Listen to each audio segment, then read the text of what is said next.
भगवान राम तो साकार सनातन स्वरूप ही हैं। रामो विग्रहवान धर्मा रामो सनातनः, राम ही धर्म के विग्रह हैं, राम ही सनातन पुरुष हैं।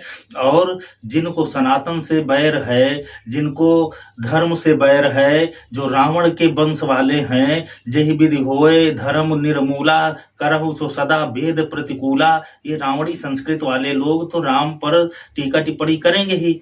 तो लोग अक्सर ये कहा करते हैं कि भगवान राम ने माता सीता को गर्भावस्था में परित्याग कर दिया और उन्हें जंगल में छोड़ दिया। अब उनको ये नहीं पता है कि भगवान राम के त्याग को भी वो लोग भगवान राम के ऊपर दोषारोपण के तौर पर देखते हैं। अच्छा, एक चीज ये बताओ कि भगवान राम को विवेक तुमसे लेने की जरूरत थी क्या? भगवान राम विवेकी नहीं थे। भगवान राम का जो चरित्र है वो परम प्रभु परमात्मा स्वयं ब्रह्म ही राम के स्वरूप में आकर के अवतरित हो रहे हैं और वो लीला कर रहे हैं, नर लीला कर रहे हैं। अब आप ब्रह्म को नहीं मानते हो तो न मानो, कम से कम भगवान का जो मानवीय स्वरूप है वो आदर्श स्वरूप है, मानव समाज के पुरुषोत्तम श्री राम है। तो वो मानव चरित्र जो भगवान राम ने गढ़ा उसमें कोई दोष नहीं है और उस पे जिसे दोष दिखाई देता है वह वास्तव में मानवीय है ही नहीं है, वो मानव है ही नहीं, वो निशाचरी प्रवृत्ति का है। भगवान राम ने माता भगवती सीता को परित्याग नहीं किया है। भगवती सीता तो भगवान प्रभु श्री राम का हृदय है, तो सीता से कभी भगवान राम अलग हो ही नहीं सकते हैं और न अलग थे न अलग कभी हो सकते हैं। तो भगवान श्री राम की वह लीला थी इस समाज को दिखाने के लिए, बताने के लिए कि एक माँ बाप का त्याग अपने पुत्र के प्रति कैसा होता है।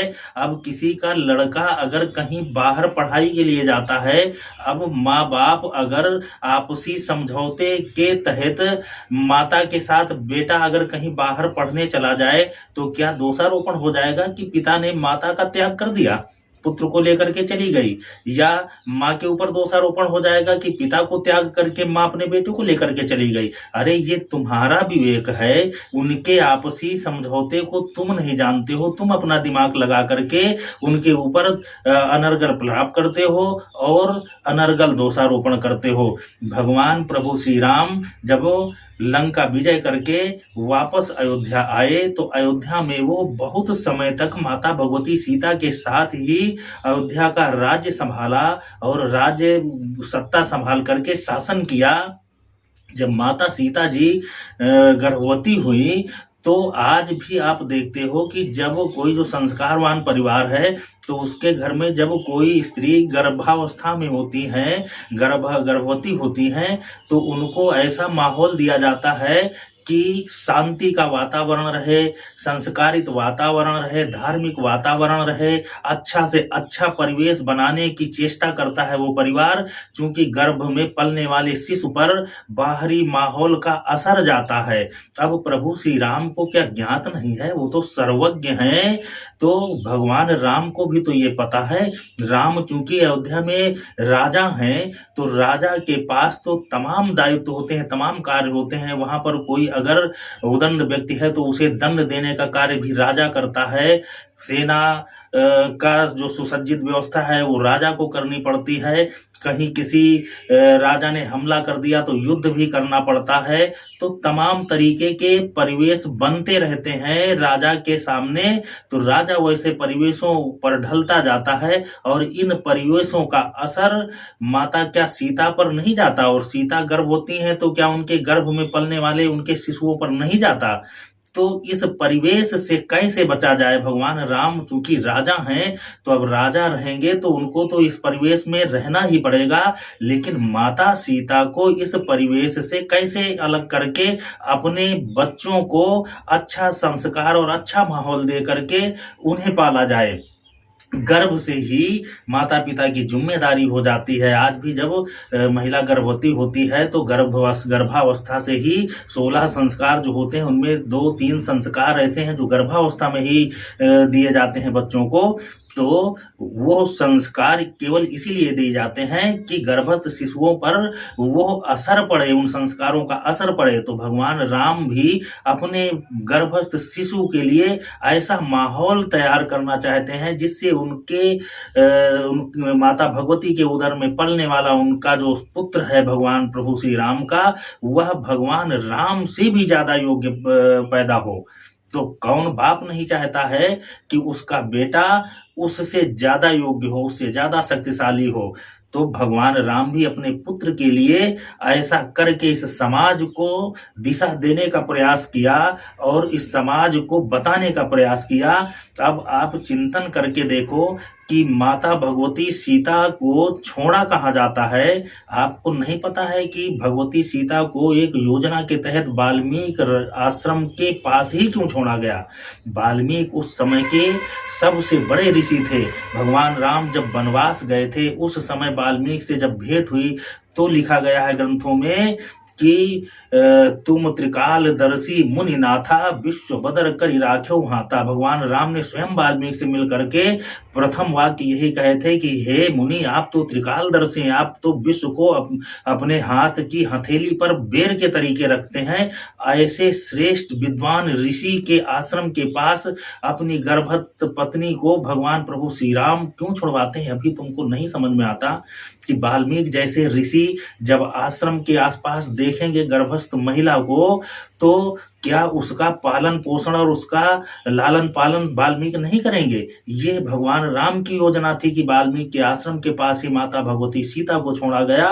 और हुआ भी वही कि जब वाल्मीकि के शिष्यों ने देखा कि माता भगवती सीता वहां पर गर्भस्थ अवस्था में है तो उन्होंने वाल्मीकि से बताया। वाल्मीकि ने माता भगवती सीता को अपने आश्रम में बुलाया और चूंकि वाल्मीकि माता भगवती सीता के पिता जनक के मित्र थे तो जनक के मित्र के नाते वाल्मीकि भी सीता के पिता की ही तरह थे।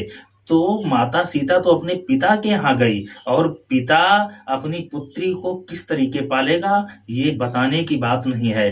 तो वाल्मीकि ने माता सीता को कितने अच्छे संस्कार दिए कि गर्भावस्था से ही माता सीता के उदर में पलने वाले शिशुओं को धार्मिक संस्कार मिलने लगे, राजनीतिक संस्कार मिलने लगे, साम दाम दंड भेद की शिक्षाएं वाल्मीकि के आश्रम से माता सीता के माध्यम से प्रभु श्री राम के पुत्रों को मिलने लगी। उसका परिणाम क्या हुआ कि जो काम प्रभु श्री राम ने अपनी युवावस्था में किया, रावण का वध, और उसमें जो उनके पराक्रमी योद्धा थे जामवंत अंगद इत्यादि जो भी पराक्रमी योद्धा थे, यहाँ तक कि भरत और लक्ष्मण तक भी जो थे वो भी अल्प आयु में ही लवकुश के द्वारा पराजित हो गए। अब आपको ये नहीं समझ में आ रहा कि अल्प आयु में 9 और 11 साल के बच्चों को ऐसी शिक्षा प्रभु श्री राम के माध्यम से दिलाई गई वाल्मीकि के द्वारा कि जो काम जिन पराक्रमी वीरों को कोई विश्व में हरा नहीं सकता था उन वीरों को वो अल्पायु के 9 और 11 साल के बच्चों ने परास्त कर दिया। तो अब एक पुत्र को इससे बड़ी खुशी और एक पिता को अपने ऐसे पुत्रों को पा करके इससे बड़ी और खुशी क्या होगी। हर पिता चाहता है कि उसका पुत्र उससे ज्यादा वीर हो, उससे ज्यादा पराक्रमी हो, उससे ज्यादा प्रसिद्धि वाला हो, ऐश्वर्यवान हो। वो प्रभु श्री राम ने अपने पुत्रों में देखा और यही योजना थी प्रभु श्री राम की कि उनको ऐसा ही श्रेष्ठ बनाना था और उन्होंने बना दिया।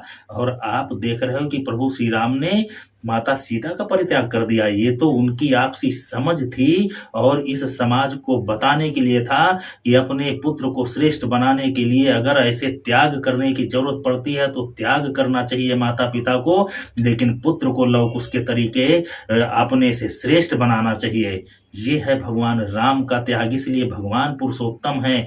भगवान प्रभु श्री राम मर्यादा पुरुषोत्तम है। उन्होंने मर्यादा में रह करके ऐसे ऐसे नियम बना दिए, अपने जीवन को जी करके दिखा दिया कि भगवान राम का अनुसरण करने वाला व्यक्ति कभी इस समाज में न तो पतित हो सकता है और न परास्त हो सकता है। वह अपने इस समाज में अपने पौरुष के बल पर, अपने विवेक के बल पर, अपने ज्ञान के बल पर वो इस समाज में अगुआ बन करके रहेगा।